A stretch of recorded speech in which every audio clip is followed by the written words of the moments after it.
OK，好。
们在这个时刻能够一起，特别是在主日的上午，许多的弟兄姐妹在线上，我们在你的圣堂里面，求主对你这些帮助，让我们借着服事，让在家里、在客厅的每个弟兄姐妹、家庭都能够同心敬拜奉耶稣基督圣名。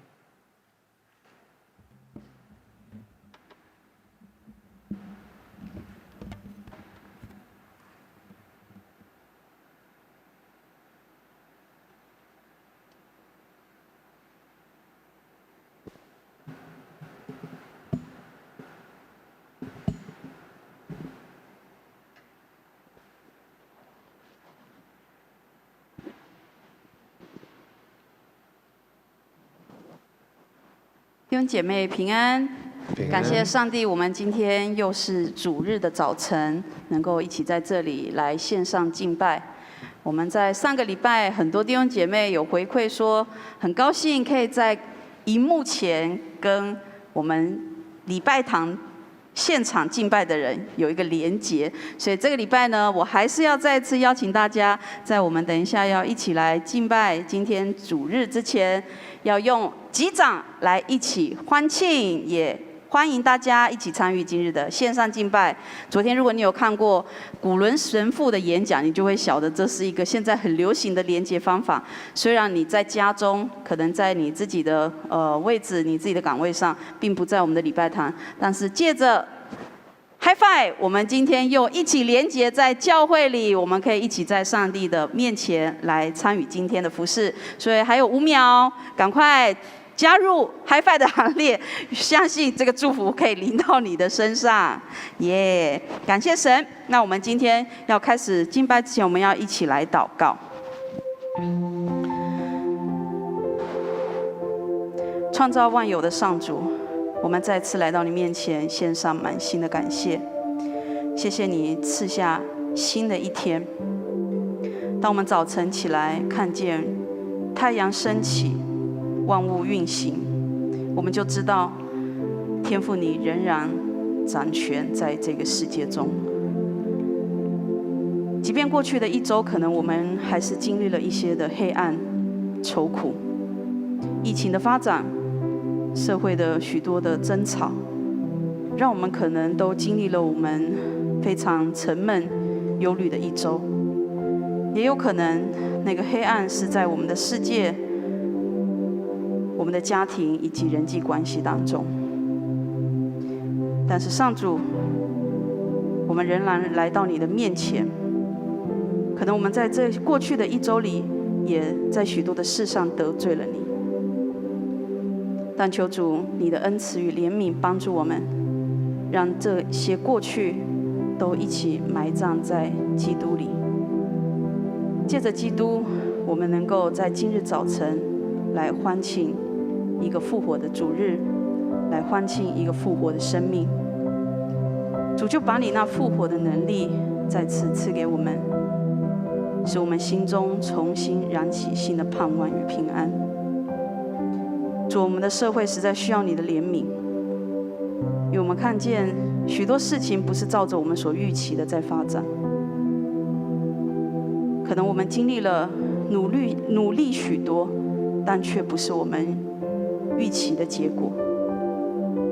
神在这过程里，求你帮助我们，也能够更加的谦卑，并且能够来到你面前，更多寻求你的恩慈与怜悯。主，让我们晓得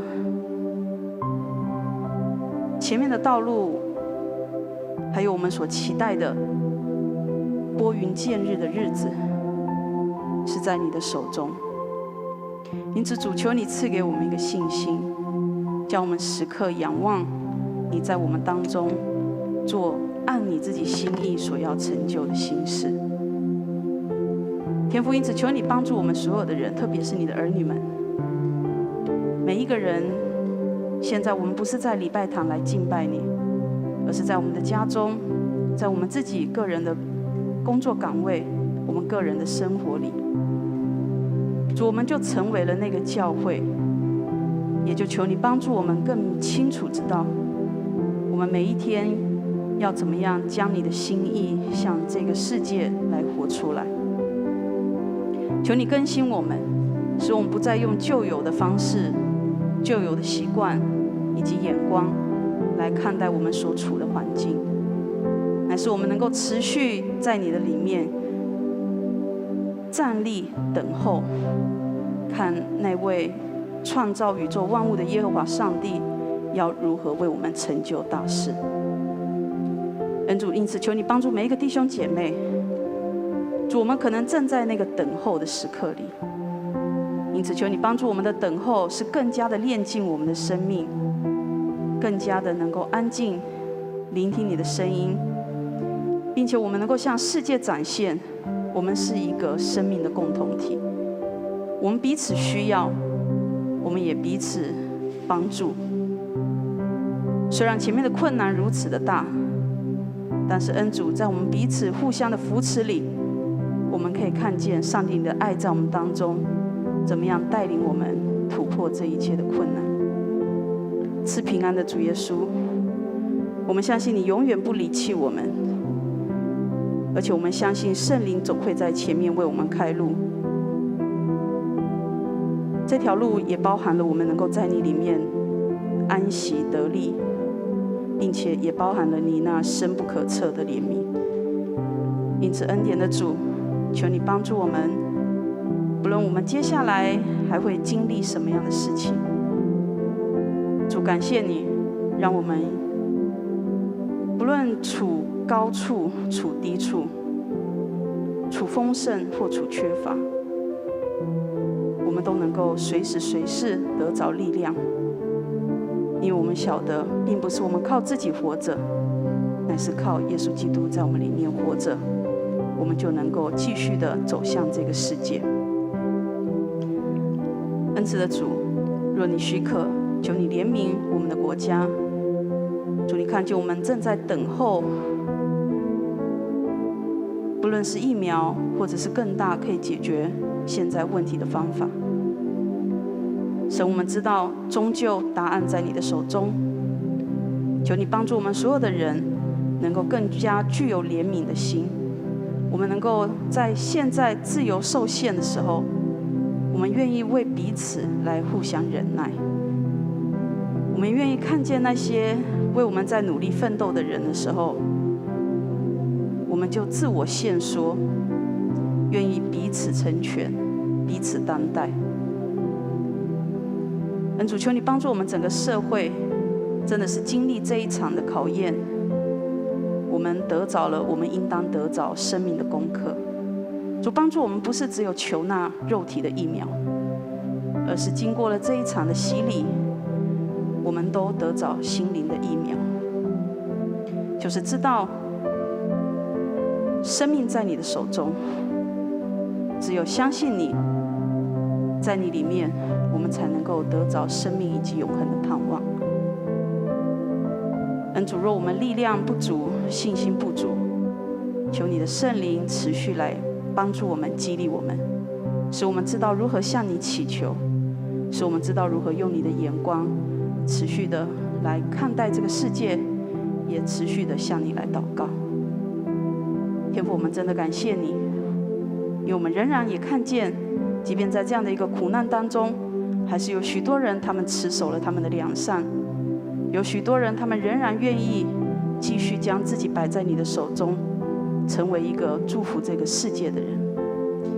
天父，求你借着我们今天的礼拜，帮助我们所有的人能够再次回到你面前来立志，把那旧的老我放下，以至于我们今天借着朝见你以及你的话语，借着牧师的信息，使我们在你面前重新立志，并且我们也愿意不只听见，也把它行出来。愿你的圣灵在今日的礼拜当中与我们同在。这时候我们要一起用主教导我们的祷告文一同来祷告。我们在天上的父，愿人都尊你的名为圣，愿你的国降临，愿你的旨意行在地上，如同行在天上。我们日用的饮食，今日赐给我们，免我们的债，如同我们免了人的债，不叫我们进入试探，救我们脱离那恶者。因为国度、权柄、荣耀，全是你的，直到永远。阿们。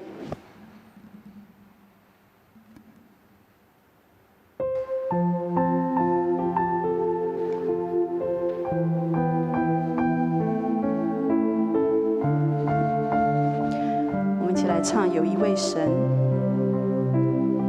有一位神，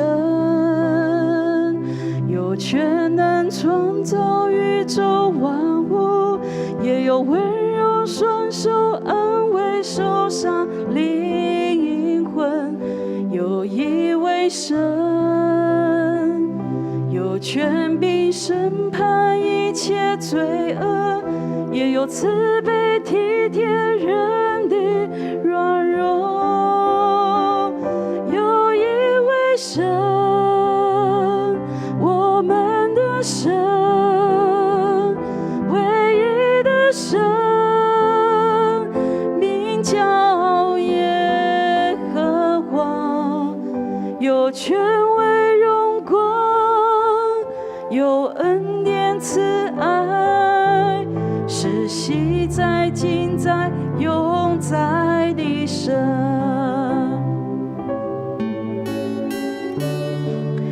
是的，弟兄姐妹，有一位神，他有全能创造宇宙万物，但他不只创造世界，他不只有大能力，他也有温柔的双手，愿意安慰每一个受伤的灵魂。这位神，他不只高坐在荣耀的宝座，他也愿意为了人死在十架，体贴人一切的卑微与软弱。这位神名叫耶和华，在我们看不见的时候，他仍然持续掌管，他仍然持续作王掌权，他有权威荣光，有恩典慈爱。不论你是否感受得到他，他是那一位昔在今在永在的上帝。有一位神，有一位神，我们的神，唯一的神，名叫耶和华，有权威荣光，有恩典慈爱，是昔在今在永在的神。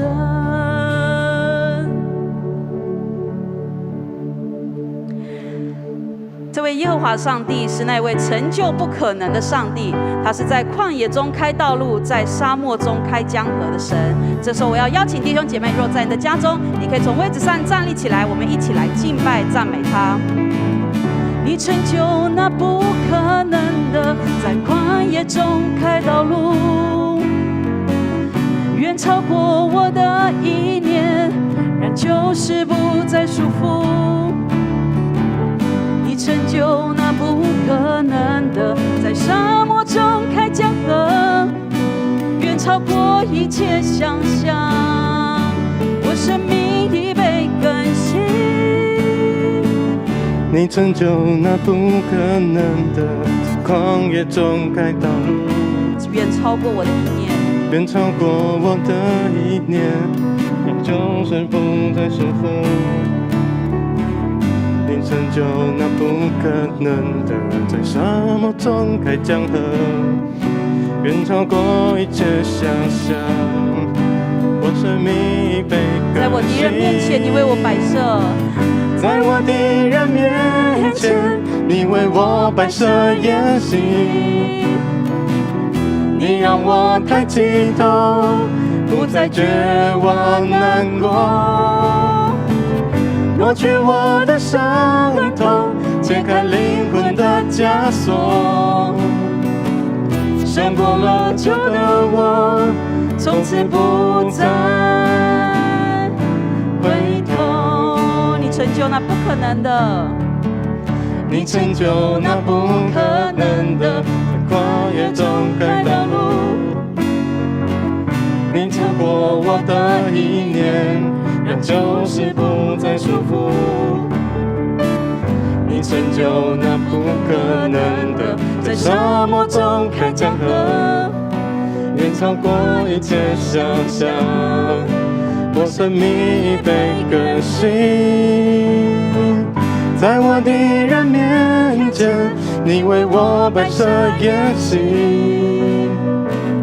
你让我抬起头，不再绝望难过，抹去我的伤痛，解开灵魂的枷锁，胜过了旧的我，从此不再回头。在我敌人面前，在我敌人面前，你为我摆设筵席，你让我抬起头，不再绝望难过，挪去我的伤痛，解开灵魂的枷锁，胜过了旧的我，从此不再回头，从此不再回头。万位耶稣，唯有你能让我为你而活。万位耶稣，唯有你能让我为你而活。在你脚前献上生命，在你脚前献上生命，你是我唯一所需。我转向你，你永远不离弃。危难临到我寻求你，我只需把你摆第一，降服我所有，全给你。你总是在我身边，你总是在我身边，每时每刻每一天，我心充满你丰盛恩典。主，你不会改变，你总是不会改变，昨日今日到永远，从亘古直到永恒无限。万位万位耶稣，唯有你能让我为你而活。万位耶稣，唯有你能让我为你而活。万位耶稣，唯有你能让我为你而活。万位耶稣，唯有你能让我为你而活。是道路、真理、生命，我凭信心，不凭眼见，为你，我活着只为你。你是道路、真理、生命，我凭信心，不凭眼见，为你，我活着只为你。你是道路、真理、生命，你是道路、真理、生命，我凭信心，不凭眼见，为你，我活着只为你。你是道路，你是道路、真理、生命，我凭信心，不凭眼见，为你，我活着只为你。万位耶稣，万位耶稣，唯有你能让我为你而活。万位耶稣，唯有你能让我为你而活。万位耶稣，唯有你能让我为你而活。万位耶稣，唯有你能让我为你而活。哈利路亚！我们拍手归荣耀给我们的上帝，阿们。真的是要感谢赞美主，要将一切的荣耀归给他。我们同心来祷告。亲爱的主耶稣，我们感谢赞美你，因为你为了爱我们，来到了我们人世间，主啊，这个时候我们也要回应主你的爱，将一切的荣耀，将一切的赞美献在你面前。你是我们唯一的道路，唯一的盼望，你也是我们的人类在这个时刻更深要去经历到的。无论大水如何泛滥，无论疫情如何的笼罩，主耶和华上帝，你坐着为王，道成肉身的耶稣基督陪伴着我们，带领我们向前迈进。复活的主耶稣基督，让我们得着得胜的力量。我们献上感谢，也求圣灵带领我们，在这个时刻，在我们的家中，在我们所敬拜的地方，成为主所喜悦的祭坛。这样感谢祷告，奉耶稣基督圣名，阿们。我们感谢赞美主，已经好几个礼拜了，台湾的众教会化整为零，在我们的客厅，在你自己安静的地方来敬拜。在跟同学同工联络的过程，有在美国服侍的牧者同工告诉我说：“许牧师啊，我们已经1年了，你们才1个月。”他们说线上礼拜没有实体礼拜，已经1年了。我说这中间没有聚集的时候吗？他说事实上这中间挑战很大，所以他们已经1年没有实体礼拜，都用线上。当然有很多其他的事工，就必须要不同的一个推动。我们求主帮助我们，特别是台湾经过了这过去1个月，我们所谓的第3级警戒，再来仍然有许多的功课要学习。但是最重要的是，我们每一位弟兄姐妹，我们仍然要持续的警醒。这个警醒不只是做好自我的管理，我们自己应该有的，我们做好自己的守护。但是这个警醒也非常重要，它不只是在外在的行动，你内在如果有更深刻的了解，你的行动会更自然，更有影响力。单单戴口罩这个部分，有时候会成为家人，成为社区朋友，甚至成为同事的紧张，会紧张哦。当我们照指挥中心的说法，我们都戴着口罩，可是就是有时人真的戴不习惯。进了办公室以后，他口罩就放在桌子上，他要上洗手间，他有什么事情要起来，再拿起来戴。可是有时候就忘掉了，从办公桌站起来的时候，他就没戴口罩，或者说要跟人家讨论的时候，才想起来要戴口罩。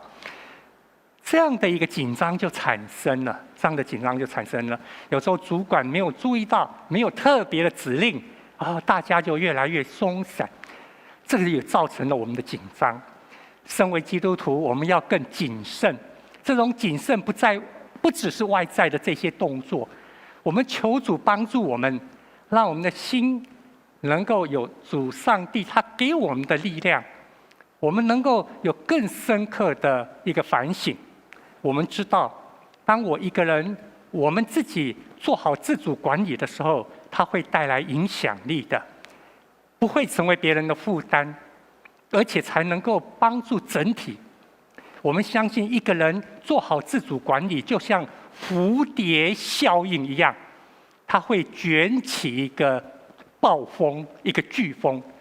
蝴蝶轻轻地动一下，我们有这种信念，我们做好自己的管理的时候，我们也盼望这样的一个分享会带动我们的周遭。这是一个警醒，持续警醒非常重要的功课。但是我们也许多的弟兄姐妹听到了，在说到因为不能够群聚，不能够做礼拜聚集，不能够在一些场合大家一起聚集，甚至碰到的时候，我们都必须要强调是零接触，1.5公尺是最基本的，甚至要长一点。去超级市场、去市场、去商店买东西，这个1.5公尺真的是1.5公尺不容易保持距离。为了要让我们能够零接触，不要有接触，因为发觉这样的一个接触让病毒更容易传染。但是我们期待的是生命的关系，彼此的关怀带导，能够超越零接触，而有真正的零距离。零距离，我们许许多多的教会或是我们的小组同工，通过线上，虽然不习惯，甚至有时候会排斥，但是我们知道，在主上帝的心意里面，他希望我们能够零距离。这个零距离展现出主耶稣基督对我们的提醒，要彼此相爱。尤其在这个时刻，没办法大家相见的时候，更要来落实，更要想尽办法来表达出彼此相爱的行动。这是叫零距离。一个零接触，一个是零距离，听起来有冲突，可是这是一个信仰的功课，一个非常微妙。借着主耶稣基督，我们把这两个结合在一起。所以几个礼拜来，其实从去年开始，我们常常就彼此勉励，像以西结书22章30节所说的，主耶和华说：“我在他们中间寻找一人，重修墙垣，在我面前为这国站在破口防堵。”你我每一位基督的门徒，我们愿意扮演这个角色，守望社区，守望社会，为国家祷告。不只是祷告，我们也在行动上展现出来。因此，在圣灵降临节之后，我们连续几个礼拜，我们都一起来经历到刚刚所说的，人跟人看得到的是零接触，但是从信仰的眼光，我们要看到的是零距离。也就是说，同样一件事情，同一种处境，同一个生命关系，我们虽然因为疫情的关系，因为角色的关系、职分的关系，你必须要零接触。不过感谢主，在这种情境中，我们竟然能够零距离的彼此连结。我们要一起来看看今天所读的两段经文。这两段经文，第一个是撒母耳记上16章第4到第7节这么说：撒母耳遵照耶和华的话去做，来到伯利恒，城里的长老都战战兢兢出来迎接他。有人问他说：“你是为平安而来的吗？”他说：“为平安来的。我来是要向耶和华献祭，你们要使自己分别为圣，来跟我一同献祭。”撒母耳把耶西和他众儿子们分别为圣，请他们来一同献祭。他们来的时候，撒母耳看见以利亚，就心里说：“耶和华的受膏者一定在耶和华面前了。”耶和华却对撒母耳说：“不要只看他的外貌和他身材高大，我不拣选他，因为耶和华不像人看人。人是看外貌，耶和华是看内心。”我们看另外一段经文，是马可福音4章26到29节。耶稣又说：“上帝的国如同人把种子撒在地上，黑夜睡觉，白日起来，这种子就发芽生长。那人却不知道如何会这样。土地自然而然地出产五谷，先发苗，后长穗，然后穗上结成饱满的谷粒。五谷成熟了，就用镰刀去割，因为收成的时候到了。”这两段经文我们非常的熟悉，特别是第一段的经文，记载在撒母耳记上16章。那个时候的环境是以色列的士师时代，经过了来到迦南地，由士师领导的阶段，大概200多年左右，已经到尾声了。撒母耳是最后一个士师，也是上帝所拣选的先知，传讲上帝的话语。他也在献祭上带领百姓一起。所以，在几年前百姓的要求之下，以色列开始有第一位国王，就是扫罗王。我们看到扫罗当王的那个征战，耶和华上帝跟百姓中间，撒母耳夹在里面，一边是他的主耶和华上帝，一边是百姓的要求，说为我们立一个王。耶和华上帝容许他们的要求，但是也让他们知道你们要面对的后果。今天所读的经文《撒母耳记上》16章，是主耶和华上帝亲自跟撒母耳讲。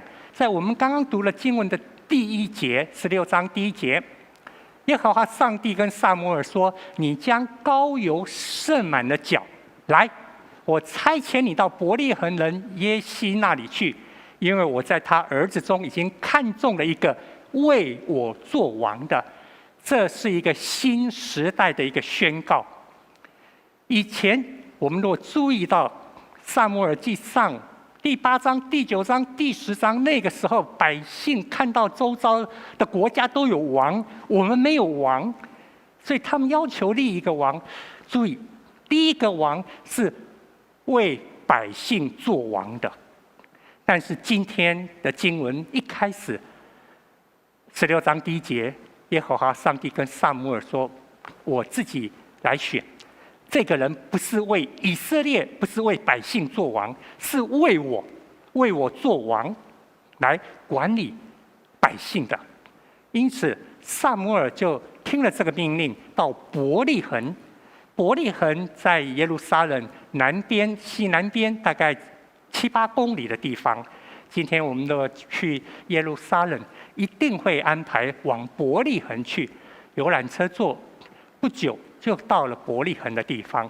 现在是属于巴勒斯坦统治的地方，但是伯利恒有特别的意义。从亚伯拉罕开始，他们就跟伯利恒有关。所以，当来到伯利恒的时候，这些城里面的长老，他们战战兢兢。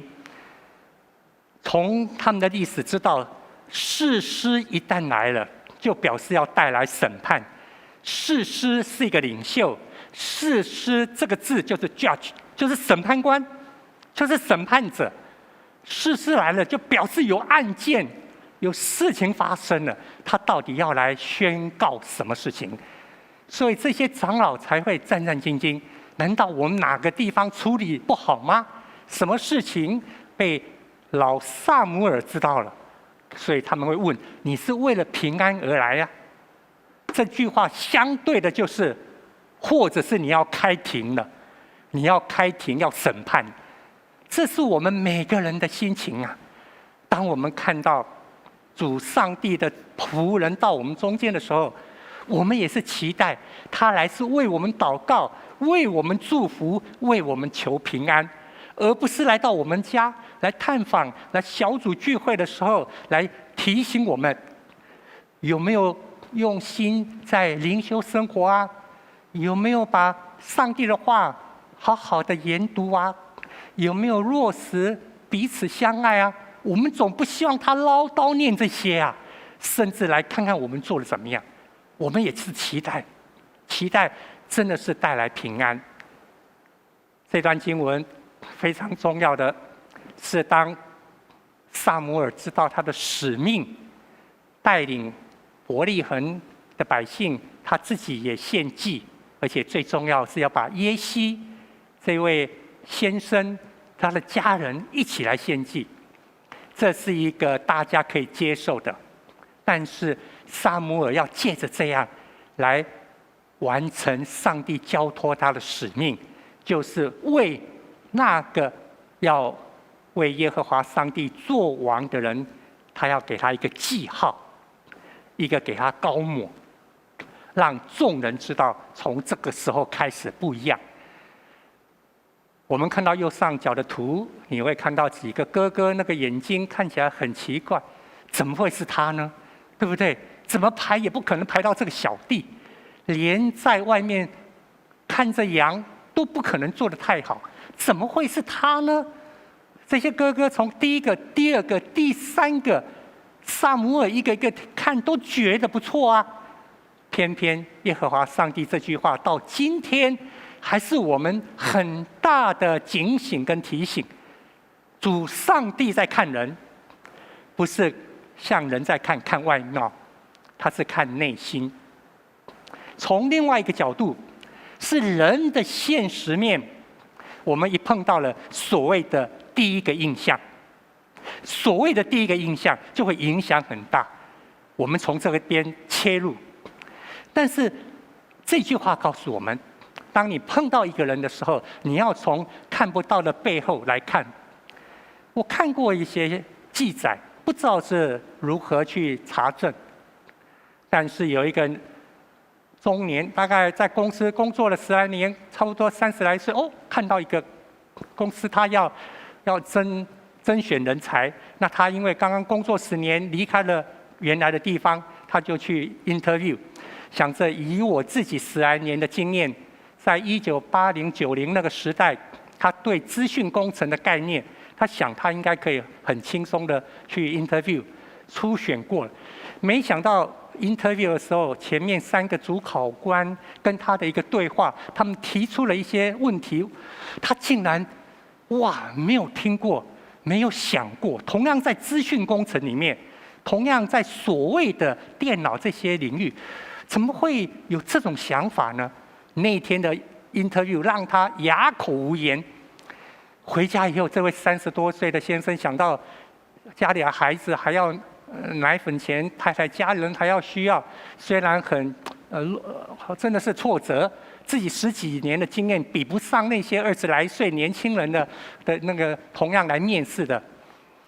可是他安静下来以后，他从外在的事情看内在，他写了一封信给那个公司，他说：“谢谢你们。”安排了那个时间为我来做面谈，我实在觉得很抱歉，没有符合你们的要求。但是这次的面谈对我帮助很大，对我帮助很大，开了我的眼界，也调整了我的态度。我真的是有很多已经发现我有可以努力的地方，我特别要谢谢你们，用了这么多时间安排我的面谈。他这封信就寄出去了，他仍然继续在找工作。没想到3个月后，他接到一封信，从这个公司的总裁寄过来的，告诉他说：“非常谢谢你3个月前给我们这封信。不知道你现在是不是有新的工作了？因为原本你要 apply 的角色已经有人了，但是我们现在有另外一个更重要的。”职分，我觉得你很适合。如果你愿意，请马上跟我们联络。这一位先生看到了这封信，很高兴，因为过去这2、3个月，他真的是也到处碰壁，所以他就回应了。大家谈得很好，就去开始工作。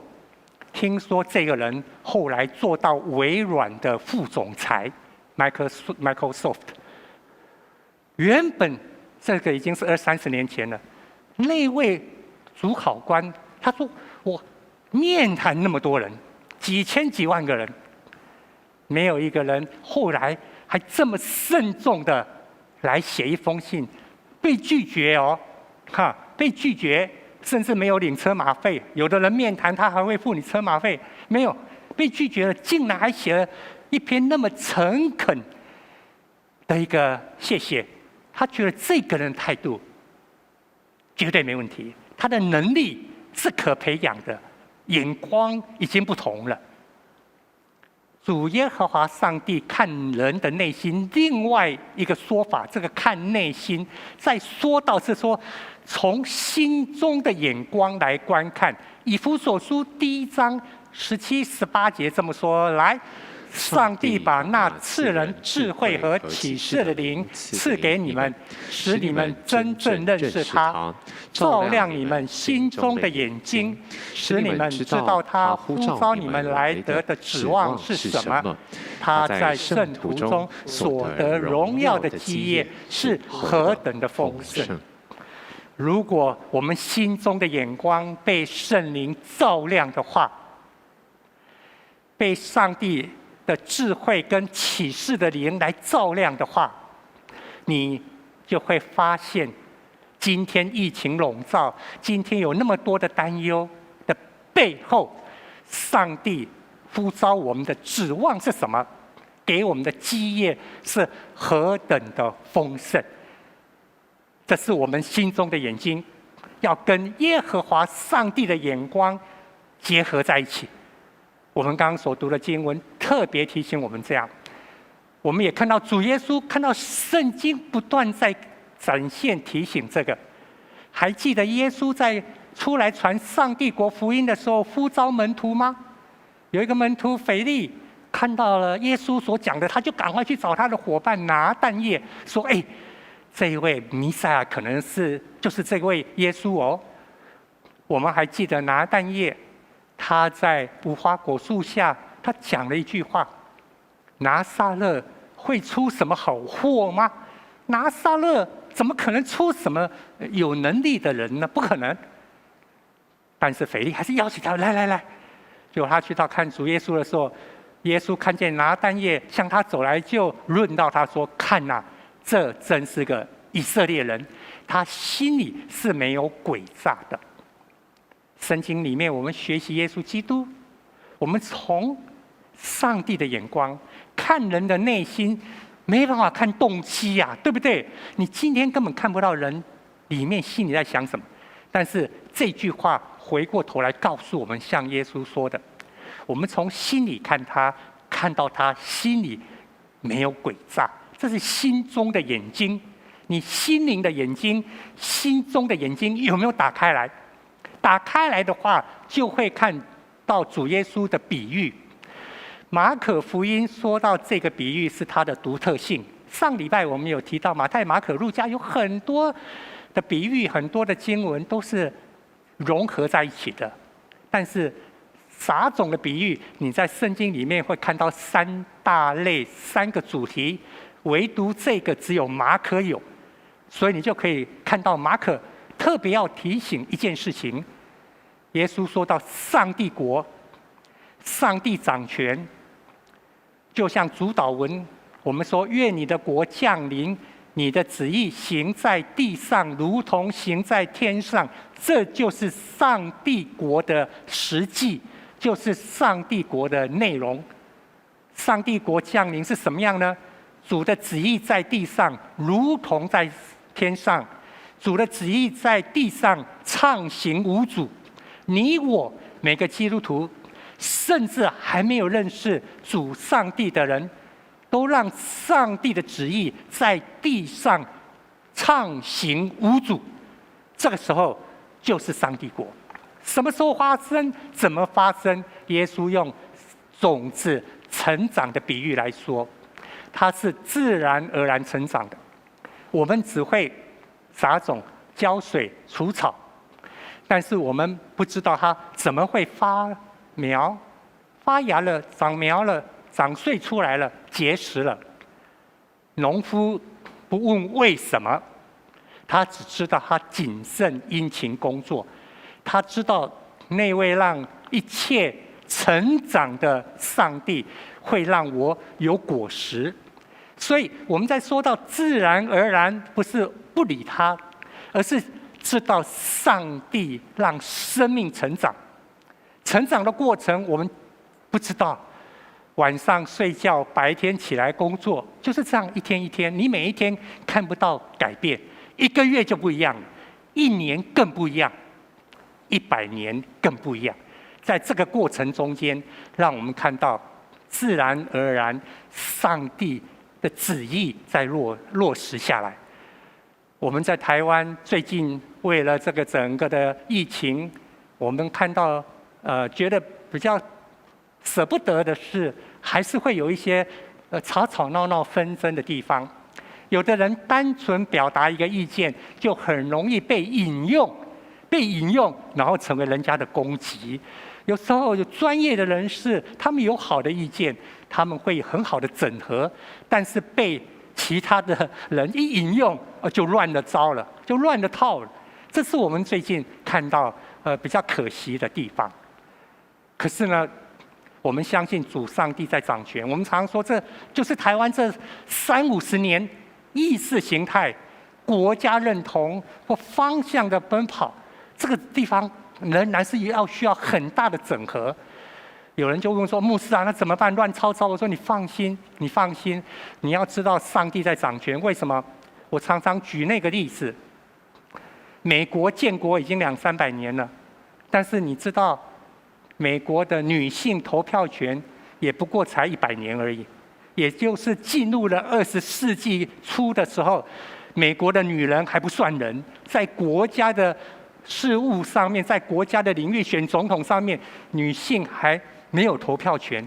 他们有投票权才这么100年的历史。那么建国之前，这个100年前呢，那100-200年，女人不是人呐，连美国这么强调人权、强调民主的国家，你看他们经过多少年的学习，经历到上帝在生命、个人的生命、群体的生命，自然而然展现上帝的力量。所以自然而然告诉我们，上帝的国的福音已经到我们中间了。借着耶稣基督，他持续在成长，在进行中。我们只要殷勤做工，忍耐等候，你会看到果子出来。有人说：“那我等到什么时候上帝国才展现呢？”其实现在在我们周遭，我们就碰到了。尤其你在陪伴福音朋友的时候，你会有特别深刻。不用等你安息，不用等基督二次再临，你现在就会看到，当福音朋友有一些回应，当福音朋友他有一些领受的时候，哇，你已经看到那个穗上面的结实已经出现了，这个穗上面已经有饱满的谷子已经出现。我们继续忠心服侍，耐心等候，无论在家、在社区、在你的职场，仍然继续分享，继续发挥上帝在你我生命中间自然而然成长的力量。这个不是信仰上面的一个口号，或者是灵修祷告上的一个功课，这是在生活中间实实在在，不凭眼见，不只是从你眼睛看到的。在哥林多后书5章第7节告诉我们，在下面的经文告诉我们，因为我们行事为人是凭着信心，不是凭着眼见。他不是告诉我们灵修生活，不是告诉我们祷告哦，是说你的行事为人。行事为人就是什么？行事为人就是生活啊，就是生活中间的事情，对不对？所以不是在祷告中间说主啊，我们的凭信心来宣告，可是生活中间呢，担忧这件事情，害怕在公司上班被感染了，骑摩托车出去，爸爸妈妈说小心哦。而生活中间是真的凭信心，而不是凭着眼见。凭信心不是说你不需要小心，我们提到了哦，第一个功课还是要持续警醒啊。生活中间持续警醒，让你的行事为人，就像哥林多后书5章16节、17、18这么说来。所以从今以后，我们不再按照人的看法来认识人。所以若有人在基督里，他就是新造的人，旧事已过，都变成新的了。一切都是出于上帝。我们常常背金句背17节。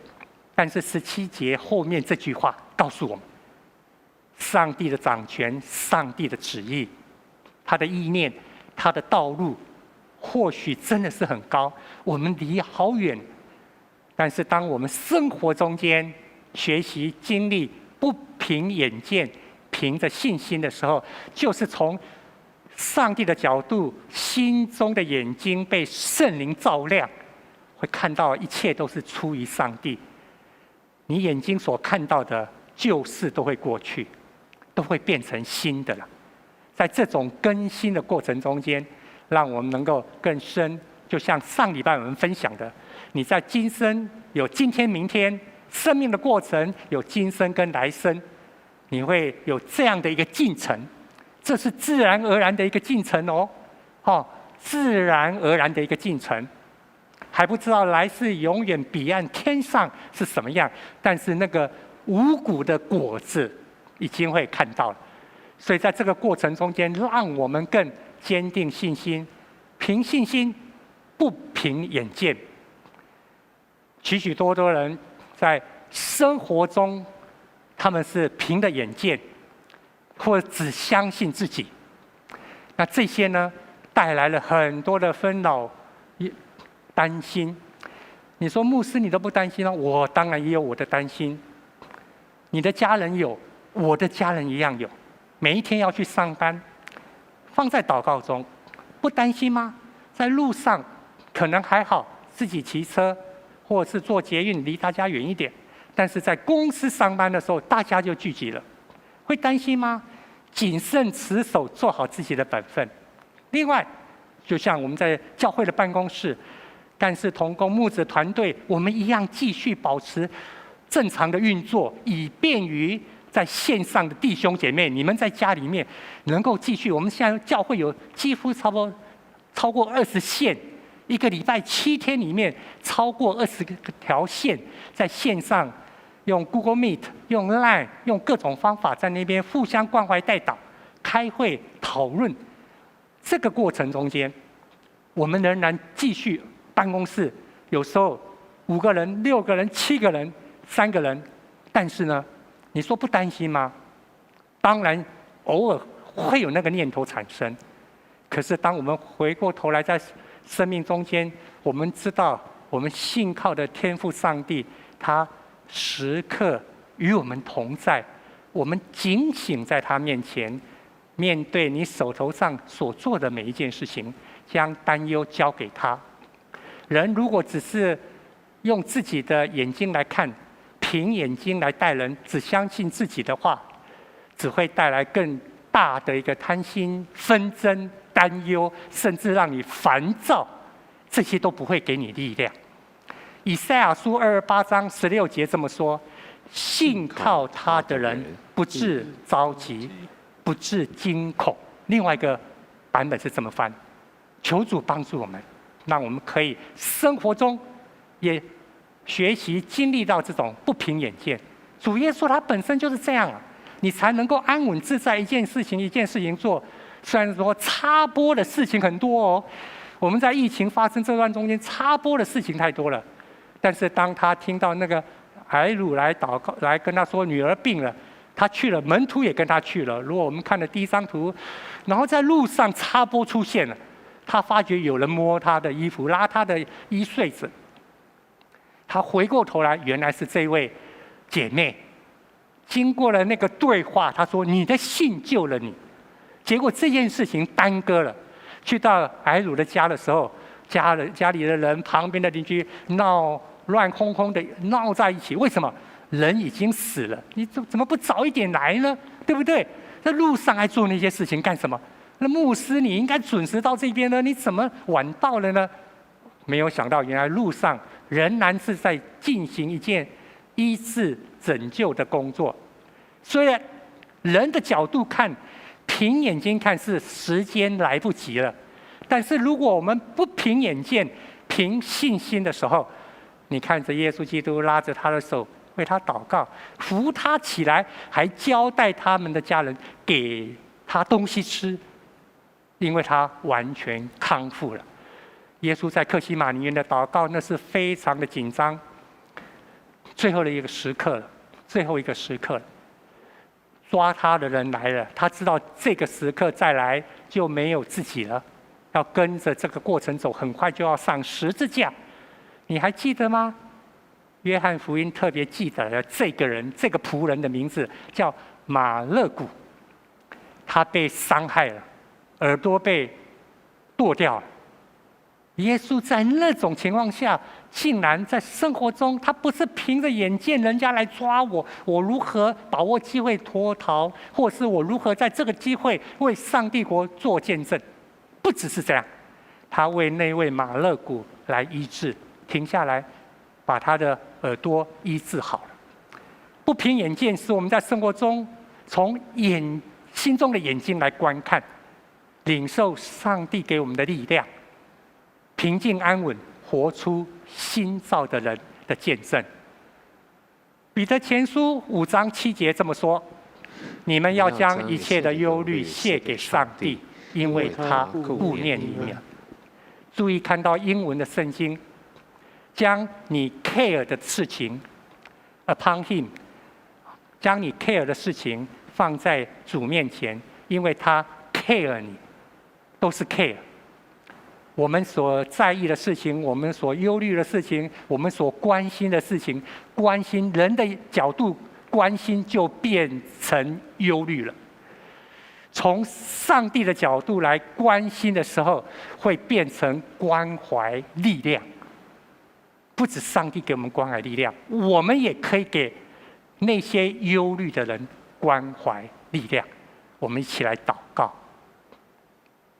亲爱主上帝，我们感谢你，在这个关键的时刻，你带领台湾经历了1个月，我们减少行动、减少活动，生活做调整。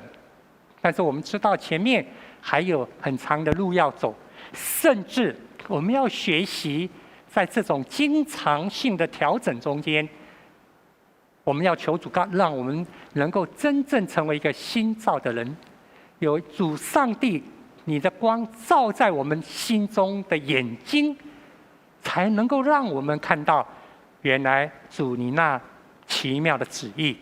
主啊，我们成为一个新造的人，我们要将关心的事情、担忧的事情交托在你手中，因为你关心我们。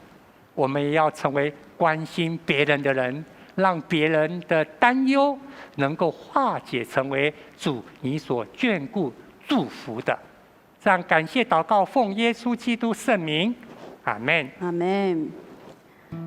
盼望在基督里，我们不再用肉体的眼睛来看，乃是能够在我们心里有新的眼光。我们一起来唱这首《眼光》。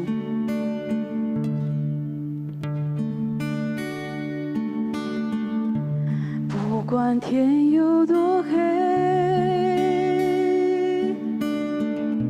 星星还在夜里闪亮。不管夜有多长，黎明早已在那头盼望。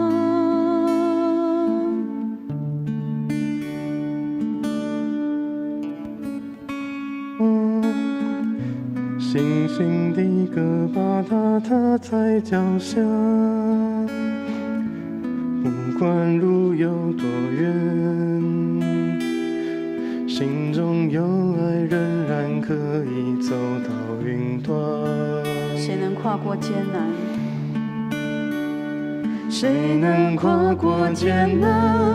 谁能飞越沮丧？谁能看见前面有梦可想？上帝的心看见希望，你的心里要有眼光。谁能跨过艰难？谁能飞越沮丧？谁能看见前面有梦可想？上帝的心看见希望，你的心里要有眼光。哦，你的心里要有眼光。不管天有多黑，我们快一点唱。不管天有多黑，星星还在夜里闪亮。不管夜有多长，黎明早已在那头盼望。不管山有多高，星星的歌把它踏在脚下。不管路有多远，心中有爱仍然可以走到云端。谁能跨过艰难？谁能飞越沮丧？谁能看见前面有梦可想？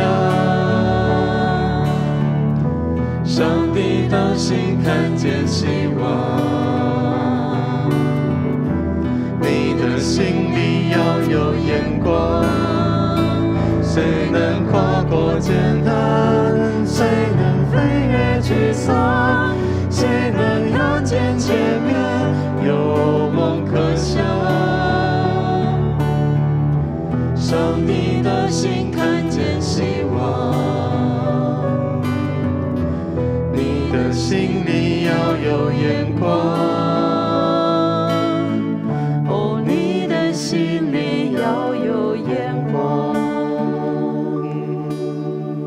感谢主，让他圣灵光照我们，让我们心中的眼睛能亮起来，让你我们都有这样一个心中的眼光来看今天的环境。许多弟兄姐妹在关心教会的事工，说那没有到教会来奉献怎么办？所以你可以在家里面预备一个信封，像过去几个礼拜，你把奉献放在里面，注明好哪一天，这样会帮助自己警醒持守在主面前的忠心。然后到我们可以实体聚会的时候，再一起到教会来。你也可以借着汇款的方式，用第一银行，它的代号是007，用转账或用汇款的方式一起参与圣工。我们求主赐福看顾。虽然说外在环境有这么大的一个变化，但是我们跟天父上帝的关系，我们对他的信靠，我们回应他的恩典，回应他的爱的行动，永远不改变。我们一起来祷告。亲爱的主上帝，我们感谢赞美你，因为你让万事互相效力。我们许多不明白的事情，却在你的掌握中间，是要施恩怜悯，要赐福给我们。我们求主在今天再次的帮助，圣灵光照，使我们能够有天父上帝的眼光，心中的眼睛常常是亮着的。我们要看到上帝你在地面上所行的旨意是那么样的奇妙。仰望交托，愿主的慈爱怜悯永远不离开，也保守我们每一个家庭，在我们的家里面的敬拜得着你的喜悦。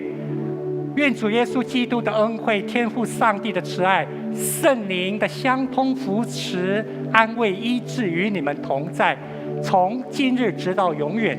阿们。阿们。最后，我们一起用复兴这首诗歌，继续为台湾以及为世界来祷告。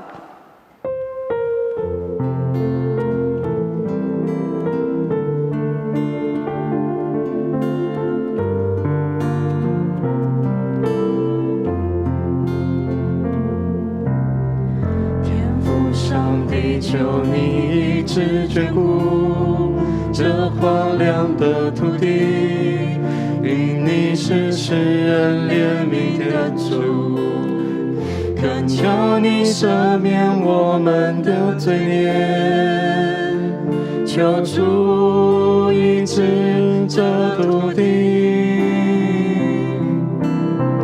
如今我们同心合意恳求，当你重新建造这被毁根基的时候，就赐下圣灵的火来焚烧，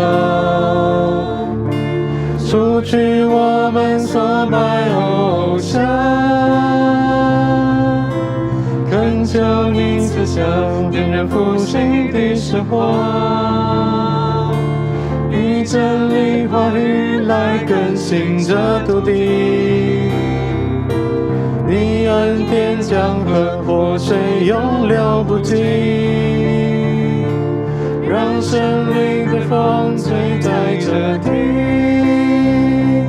哦，主赐下充满荣耀你的新日子。哦，主愿你国度降临，充满全地。恳求你赐下，恳求你赐下点燃复兴的生活，以真理话语来更新这土地。你恩典江河活水永流不尽，让胜利的风吹在这地。哦，主赐下充满荣耀你的新日子。